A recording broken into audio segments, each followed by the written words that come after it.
Hello students, चलिए start करते हैं बेटा। चैप्टर 6 स्टार्ट करते हैं अपना।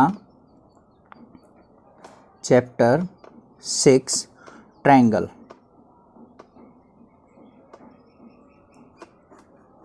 इस चैप्टर को स्टार्ट करने से पहले मैं आपको ट्रायंगल के बारे में कुछ इंपॉर्टेंट चीज़ें बताऊंगा जिनका यूज बेटा हम फर्दर अपनी जो एक्सरसाइज है ना 6 चैप्टर की, उनमें उनका यूज बहुत जगह होगा। और जिस बच्चे को वो अच्छे से क्लियर हो गया इंट्रोडक्शन, वो ये मानिए कि वो क्वेश्चन को ईजिली समझ पाएगा। अगर आप इंट्रोडक्शन अच्छे से क्लियर नहीं करते हैं तो बेटा बीच में आपको कहीं ना कहीं प्रॉब्लम आएगी कि ये स्टेप कहाँ से आए, ये कैसे पॉसिबल है, तो आप इन थ्योरम्स को नहीं कर पाएंगे। थ्योरम्स बहुत ईजी होती हैं अगर मान लिया उनका कंसेप्ट क्लियर हो तो। अदरवाइज थ्योरम को आपको, मैंने बहुत से टीचर्स देखे हैं, वो क्या कहते हैं, क्रैम करनी पड़ती हैं, याद करनी पड़ती हैं, थ्योरम्स तभी की जाती हैं। ऐसा नहीं है, आपको क्रैमिंग नहीं करनी है। मैं आपको इसका बेस्ट से बेस्ट सॉल्यूशन दूंगा, ईजी से ईजी सॉल्यूशन दूंगा हर एक क्वेश्चन का। तो बेटा एक बार इंट्रोडक्शन पे मेन फोकस करें कि हमें क्या करना है इंट्रोडक्शन में, वो देखेंगे एक बार। सबसे पहले देखते हैं ट्रायंगल होती क्या है। आपने पढ़ी होगी प्रीवियस क्लासेस में, 9th क्लास में तो बहुत सारी थ्योरम थी, वहाँ पे पढ़ी होगी ट्रायंगल होती क्या है। सबसे पहले बात करेंगे हम ट्रायंगल की। किसकी बात करेंगे? ट्रायंगल। अब मेरा टॉपिक लिखने से पहले आपके माइंड में आ जाना चाहिए कि ट्रायंगल होती क्या है। ट्रायंगल क्या होती है बेटा? एक पॉलीगन होती है जिसकी 3 स्ट्रेट साइड होती हैं और आपस में ज्वाइन होती हैं। क्या होती हैं? 3 स्ट्रेट साइड्स होती हैं इस तरीके से, एक साइड, दूसरी साइड और थर्ड साइड, इस तरीके से इनका नाम दिया जाता है। मान लिया ए बी सी, 3 साइड हो गई हमारी, ए बी, बी सी और ए सी। एक cut, single side, double, triple. इस तरीके से क्या होती है हमारी 3 साइड्स ऑफ ए ट्रायंगल होती हैं। अब बात करते हैं बेटा टाइप्स ऑफ ट्रायंगल, जो हम पढ़ेंगे कि हमारी कौन कौन सी टाइप्स ऑफ ट्रायंगल होती हैं। तो ट्रायंगल्स भी आपने 2-3 प्रकार की तो आपने पढ़ी होंगी। मैं आपको 6-7 टाइप की यहाँ पे ट्रायंगल बताऊंगा। आई होप कुछ बच्चों को पता भी हो। सबसे पहले बात करेंगे बेटा इक्विलेटरल ट्रायंगल की। कौन सी बात करेंगे? Equilateral triangle. ये सब ने सुनी होगी इक्विलेटरल ट्रायंगल। ये होती क्या है? जिसमें each angle is 60 degree. Means angle A B, angle B B और एंगल सी बी, तीनों एंगल क्या होंगे? Angle A equal to angle B equal to angle C is equal to 60 degree. यही होता है इक्विलेटरल ट्रायंगल। नेक्स्ट बात करते हैं बेटा राइट एंगल ट्रायंगल की। सेकंड ट्रायंगल जो होती है हमारी राइट ट्रायंगल, कौन सी होती है? Right triangle. ये ट्रायंगल आपको क्या कहाँ पे देखी होगी? आपने पाइथागोरस थ्योरम की होगी ना 9th क्लास में, वहाँ पे बहुत बार देखी है कि पाइथागोरस थ्योरम में राइट एंगल ट्रायंगल ही होती है। वो कैसी होती है हमारी? बना लेते हैं डायग्राम। इसमें क्या होता है बेटा, एक एंगल जो होगा ना हमारा वो 90 डिग्री होगा। ये मान लिया क्या है, A B C, angle B must be 90 degree. तो क्या होगी condition? Angle B must be 90 degree. दूसरी बात क्या होती है, जो 90 डिग्री होता है ना, इसके सामने वाली जो साइड होती है वो क्या होती है बेटा? हाइपोटेन्यूज। ये भी पढ़ी होगी आपने बात। और जो कोई अनदर एंगल है, मान लिया एंगल सी, इसके सामने वाला क्या होगा हमारा? परपेंडिकुलर या हाइट, और ये क्या होता है हमारा? बेस। ये चीजें अभी आपको क्लियर होंगी, नहीं है तो अब यहाँ पे क्लियर हो गई होंगी। थर्ड ट्रायंगल की बात करेंगे बेटा, आइसोसेलेस ट्रायंगल की बात करेंगे। ये भी आपने पढ़ी हुई होगी। क्या होती है? Isosceles triangle. अब आइसोसेलेस ट्रायंगल क्या होती हैं? जिस ट्रायंगल की टू साइड्स इक्वल हों उस ट्रायंगल को आइसोसेलेस ट्रायंगल कहा जाता है। एग्जाम्पल के तौर पे मैं यहाँ पे देखूँ तो मान लिया ये ट्रायंगल होगी हमारी आइसोसेलेस ट्रायंगल। ये साइड और ये साइड क्या है हमारी? इक्वल। ए बी सी क्या होगी? 2 साइड्स आर इक्वल। ऐसा कंपलसरी नहीं है कि A B equal to B C, A C ही हो, ए बी और बी सी भी इक्वल हो सकती है। तो इस ट्रायंगल में क्या है हमारी? ए बी इक्वल टू क्या है? ए सी। तो इस ट्रायंगल को क्या कहेंगे बेटा? हम आइसोसेलेस ट्रायंगल कहेंगे। नेक्स्ट बात कर लेते हैं अपनी फोर्थ ट्रायंगल की। क्या होती है हमारी? स्केलिन ट्रायंगल क्या होती है?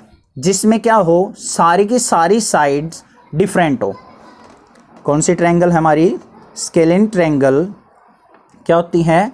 ऑल साइड्स आर डिफरेंट, मतलब तीनों की तीनों साइड्स क्या हो? अलग। ये मान लिया ये और ये। अब बेटा देखो, ये साइड और ये साइड और ये साइड, तीनों साइड क्या है हमारी? डिफरेंट। तो all three sides are different, तो ए बी सी, तो क्या लिख देंगे, A B not equal to B C not equal to A C, मतलब तीनों साइड कोई भी आपस में इक्वल नहीं है, उसको कौन सी ट्रायंगल कहेंगे हम, स्केलिन ट्रायंगल। नेक्स्ट बात करते हैं फिफ्थ जो ट्रायंगल होती है बेटा, एक्यूट ट्रायंगल।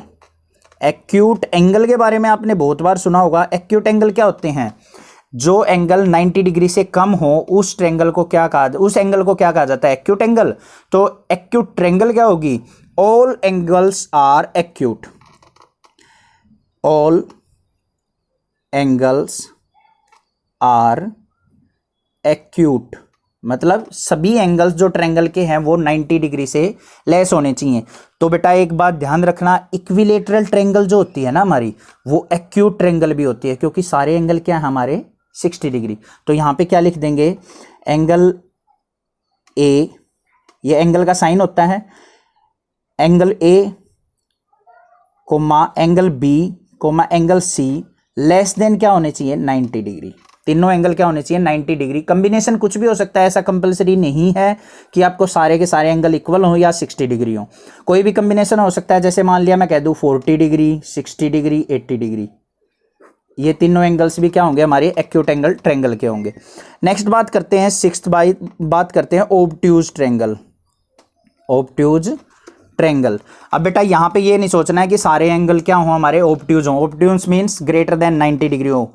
ओब्ट्यूज ट्रायंगल के अंदर क्या होता है बेटा, ओनली वन एंगल जो होता है वो क्या होता है, ओब्ट्यूज होता है, और अदर टू एंगल्स क्या होते हैं, एक्यूट होते हैं। वो क्यों होते हैं वो भी नेक्स्ट पेज पे बात करेंगे हम। One angle obtuse and other two are acute, मतलब ट्रायंगल किस तरीके से होगी, इस तरीके से। ये ट्रायंगल, ये जो होगा हमारा क्या होगा, ग्रेटर देन 90, और ये जो एंगल होंगे वो क्या होंगे, लेस देन 90। ये ट्रायंगल होगी हमारी ए बी सी, तो एंगल बी जो हो गया वो क्या हो गया, ग्रेटर देन 90, तो ये क्या हो गया हमारी ऑब्ट्यूज ट्रायंगल। अब बात कर लेते हैं बेटा प्रॉपर्टीज ऑफ ट्रायंगल, क्या है प्रॉपर्टीज ऑफ ट्रायंगल। मान लिया हमारे पास ये ट्रायंगल है, ठीक है, ये एंगल ए, ये एंगल बी, ये एंगल सी। फर्स्ट प्रॉपर्टी क्या होती है, सम ऑफ ऑल एंगल्स क्या होता है 180, मतलब तीनों एंगल्स का सम क्या होता है 180 डिग्री। तो angle A plus angle B plus angle C always क्या होगा, इक्वल टू 180 डिग्री। अब मैंने आपको बात कही थी जो प्रीवियस ऑब्ट्यूज ट्रायंगल थी उसमें एक एंगल जो होता है वो ग्रेटर देन 90 होता है। अगर बेटा हम तीनों एंगल को 90 डिग्री से ग्रेटर ले लें या दो एंगल ग्रेटर देन 90 ले लें, तो हमारी जो ट्रायंगल की प्रॉपर्टी है ना वो सेटिस्फाई नहीं होगी, क्योंकि दो एंगल का सम ही हमारा 180 से ग्रेटर चला जाएगा, तो वो पॉसिबल नहीं है। तो ऑब्ट्यूज ट्रायंगल में क्या होगा बेटा, ओनली वन एंगल जो होगा वो 90 डिग्री से ग्रेटर होगा, अदर एंगल्स जो होंगे वो क्या होंगे, लेस देन 90 डिग्री होंगे। आई होप ये क्लियर हो गया होगा आपको। नेक्स्ट प्रॉपर्टी की बात करते हैं अब। यहाँ पे ये फर्स्ट प्रॉपर्टी थी हमारी। सेकंड जो प्रॉपर्टी है वो क्या है, sum of length of two sides, कोई भी दो साइड जो हैं ट्रायंगल की उनका sum is always greater than the length of the third side. दो साइड का सम हमेशा क्या होता है, थर्ड साइड से ग्रेटर होता है। जैसे मान लिया ये ट्रायंगल ले लेता हूं मैं, राइट एंगल ट्रायंगल भी ले ली, मान लिया ए बी सी, तो दो अगर ट्रायंगल का दो साइड्स का सम करते हैं हम, A B plus B C, किसी भी दो साइड का सम कर सकते हैं, ऑलवेज ग्रेटर देन होगा थर्ड साइड से। थर्ड साइड कौन सी है, ए सी। आई होप ये भी क्लियर होगा आपको। थर्ड पॉइंट की बात कर लेते हैं अब। The shortest side is always opposite to the smallest interior angle. अब मान लिया कोई भी ट्रायंगल है, ये मान लिया हमारी शॉर्टर साइड है, ये मान लिया इस तरीके से, तो बेटा जो भी स्मॉल एंगल होगा ना, ये एंगल, ये क्या है, मान लिया ये तीनों एंगल है, ये 90 डिग्री है हमारा, ये मान लिया 60 डिग्री है, ये क्या है 30 डिग्री। तो जो भी स्मॉल एंगल होगा ना उसके सामने वाली साइड ही हमेशा क्या होगी, शॉर्टर होगी। आई होप ये क्लियर है।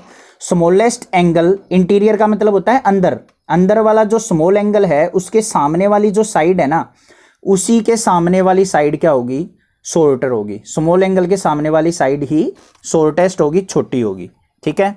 नेक्स्ट बात कर लेते हैं फोर्थ पॉइंट की। एनी एक्सटीरियर एंगल, एक्सटीरियर मतलब बाहर का एंगल ऑफ ए ट्रायंगल। मान लिया ये ट्रायंगल है हमारी कोई भी। अब एक्सटीरियर एंगल कैसे बनेगा, ये ट्रायंगल था, इसका एक्सटीरियर एंगल होगा बेटा ये, नाम रख लेते हैं ABC। ये जो एंगल है exterior angle, angle C, always equal किसके होता है बेटा, sum of opposite to interior angle के। इसके अपोजिट एंगल कौन से हैं, एंगल ए और एंगल बी। तो एंगल सी हमेशा इक्वल किसके होगा, इंटीरियर एंगल के सम के, अपोजिट इंटीरियर एंगल के सम के, angle A plus angle B के। फोर्थ प्रॉपर्टी भी आपको क्लियर होगी। कहीं पे कोई डाउट हो तो मुझे बताना। नेक्स्ट बात करते हैं बेटा, हमने टर्म पढ़ी होंगी कॉन्ग्रुएंट और सिमिलर। कौन सी बात पढ़ी है टर्म, कॉन्ग्रुएंट। यहीं पे बच्चे कंफ्यूज होते हैं, बहुत बार मैंने देखा है उनको कॉन्ग्रुएंट और सिमिलर का डिफरेंस ही नहीं पता होता कि कॉन्ग्रुएंट होती क्या है और सिमिलर होती क्या है। सबसे पहले बात करेंगे कॉन्ग्रुएंट वर्ड की। Two shapes, two things said to be congruent if they have same size and same shape. क्या कही है बेटा, same size and same shape, shape भी सेम हो और साइज भी सेम हो, मतलब हर प्रकार से वैल्यू जो हो इक्वल हो दोनों की। मान लिया ये ट्रायंगल है हमारी, दूसरी ट्रायंगल है ये, तो जो पहली बात तो दोनों की दोनों क्या है, हमारी ट्रायंगल है। साइज दोनों का क्या है, सेम। साइज कैसे पता लगता है, मान लिया ये लेंथ दे रखी है, ये 2 है, इसकी भी 2 होनी चाहिए, ये 3 है, ये भी 3 होनी चाहिए, ये 3 है या 4 है तो ये भी 4 होनी चाहिए। इस तरीके से सेम शेप होनी चाहिए, सेम साइज होना चाहिए, तभी हम दो चीज़ों को क्या कह सकते हैं, कॉन्ग्रुएंट कह सकते हैं। अब बात करते हैं बेटा सिमिलर की। सिमिलर वर्ड बहुत बार यूज होगा। सिमिलर होता क्या है, टू शेप्स या फिर two things are said to be similar having same shape. Shape same होनी चाहिए, मतलब ट्रायंगल की बात कर रहे हैं तो दूसरी चीज़ भी हमारी ट्रायंगल होनी चाहिए। एक सर्कल की बात कर रहे हैं तो दूसरा भी सर्कल होना चाहिए। एक स्क्वायर की बात कर रहे हैं तो दूसरा भी स्क्वायर होना चाहिए, but not necessary the same size. Size same बेशक से ना हो। एग्जाम्पल देख लेते हैं। देखो ये मान लिया क्या है, हमारे पास एक ट्रायंगल है, ये मान लिया क्या है, दूसरी ट्रायंगल है, ठीक है, इस तरीके से हैं। अब दोनों का साइज क्या है, अलग अलग, शेप क्या है, सेम, दोनों की दोनों क्या है, हमारी ट्रायंगल हैं, तो ये दोनों सिमिलर हो सकती हैं कब, कोरस्पॉन्डिंग साइड्स की रेशो जो होनी चाहिए वो क्या होनी चाहिए, equal. Two figures are similar if ratio of their corresponding sides are equal.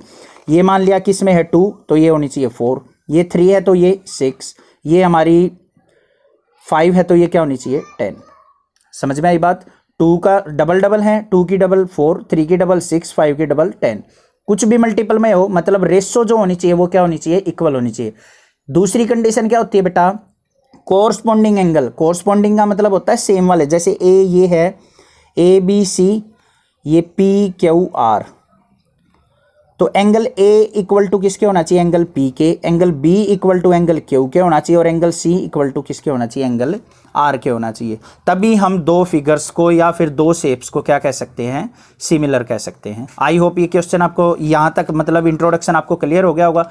थोड़ा सा और पार्ट है एंगल्स के बारे में, वो देखते हैं हम। यहाँ पे बात कर लेते हैं बेटा पेयर ऑफ एंगल्स की। पेयर ऑफ एंगल्स ये आपने 9th क्लास में पढ़ रखे हैं, बट एक बार मैं रिमाइंड करा देता हूँ। मान लिया 2 लाइंस क्या है बेटा, पैरेलल टू ईच अदर, एक लाइन उनको इंटरसेक्ट कर रही है। अब यहाँ पे क्या होता है, ये मान लिया क्या है, एंगल 1 है, ये एंगल 2 है, नाम लिख लेते हैं इसके, ये एंगल 3, ये एंगल 4, यहाँ पे फिर एंगल 5, एंगल 6, एंगल 7 और एंगल 8। इस तरीके से एंगल्स हैं हमारे। तो सबसे पहले बात करते हैं बेटा कोरस्पॉन्डिंग एंगल की। किसकी बात करेंगे, कोरस्पॉन्डिंग एंगल्स। अब ये कोरस्पॉन्डिंग एंगल्स कौन से होते हैं, ये लाइन है हमारी जो कट कर रही है, ये देखेंगे इस लाइन से ऊपर एंगल कौन सा, एंगल 1, नीचे जो पैरेलल लाइन है उससे लाइन से ऊपर एंगल कौन सा, एंगल 5। तो एंगल 1 और एंगल 5 क्या होंगे बेटा, corresponding angle. Angle 1 equal to किसके होगा, एंगल 5 के होगा।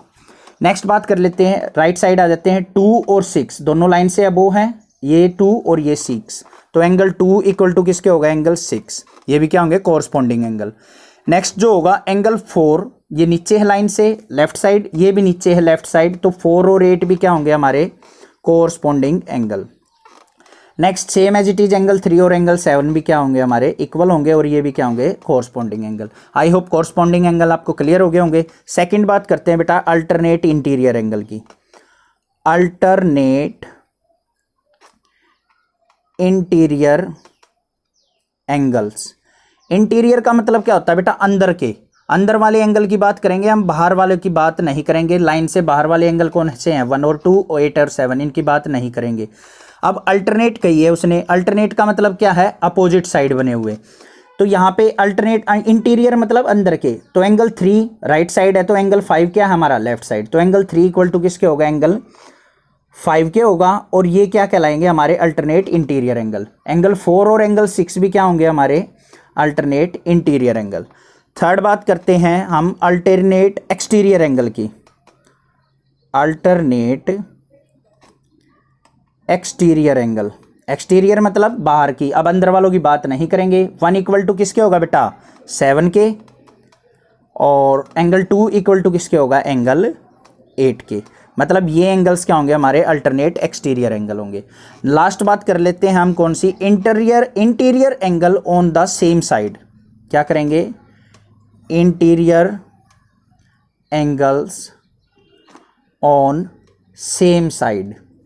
सेम साइड मीन्स पहले तो इंटीरियर की बात है तो ये एंगल्स लेंगे, सेम साइड मतलब एंगल 4 और एंगल 5, एंगल 5 एंड एंगल 4 और एंगल 3 एंड एंगल 6। तो ये जो होंगे एंगल्स वो क्या होंगे हमारे interior angles on same side. I hope ये चीज़ें आपको पता लग गई होगी। दूसरी चीज़ एक और होती है बेटा, मान लिया 2 लाइन्स आपस में क्रॉस कर रही हैं एक दूसरे के, ये एंगल जो होगा इसके सामने वाले एंगल के इक्वल होगा। इन दोनों को क्या कहा जाता है vertically opposite angle. This was the introduction of triangle. अगर कहीं पे कोई डाउट हो तो मुझे कमेंट कीजिए, अदरवाइज इस चैनल को सब्सक्राइब कीजिए, लाइक कीजिए और शेयर कीजिए। इस वीडियो को मैं एक बार आपको सजेस्ट करूंगा दोबारा देखिए, आप प्ले कीजिए, अच्छे से इन पॉइंट्स को क्लियर कीजिए। आगे जो भी कोई पॉइंट आएंगे उनको हम साथ के साथ क्लियर कर लेंगे, बट बेसिक इंट्रोडक्शन जो था ये मोस्ट इंपॉर्टेंट है, इनके बिना आप थ्योरम्स को कर नहीं सकते। Thank you students for watching this video.